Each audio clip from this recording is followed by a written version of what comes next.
Tuesday night இன்றைக்கி நம்ம Bella விட்டியோட லக்ஸரி டேட் விமன் பர்ஃப்யூம் தான் பார்க்க போகிறோம். இந்த பெல்லா விட்டியோட லக்ஸரி டேட் விமனோட ரிவ்யூ நான் சொல்லிடுறேன். ஸோ இது நான் வாங்கி ஒரு 3 days ஆகுது.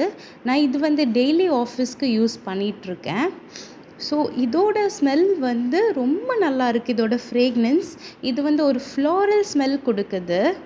இதோட top notes pink pepper and red fruits தான் இதோட டாப் நோட்ஸாக யூஸ் பண்ணியிருக்காங்க. இதோட ஹார்ட், இந்த பர்ஃப்யூமோட ஹார்ட்ஸில் என்னெல்லாம் இருக்குன்னா ஜாஸ்மின், ஆரஞ்ச் பிளாசம், அதுக்கப்புறம் வயலட்ஸ். இது நல்ல ஒரு ஃப்ளோரல் ஸ்மெல் கொடுக்குது. ஸோ எவ்ரிடே யூஸ்க்கு நம்ம யூஸ் பண்ணிக்கலாம். ப்ரிவியஸ்லி நான் பெல்லா விட்டியோட ப்ளூ கலர் யூஸ் பண்ணிகிட்டு இருந்தேன் பர்ஃப்யூம். என்னோடய பழைய வீடியோ பார்த்தீங்கன்னா தெரியும். ஸோ இதை நான் ட்ரை பண்ணேன், நல்லா இருந்தது ஃப்ரெண்ட்ஸ்.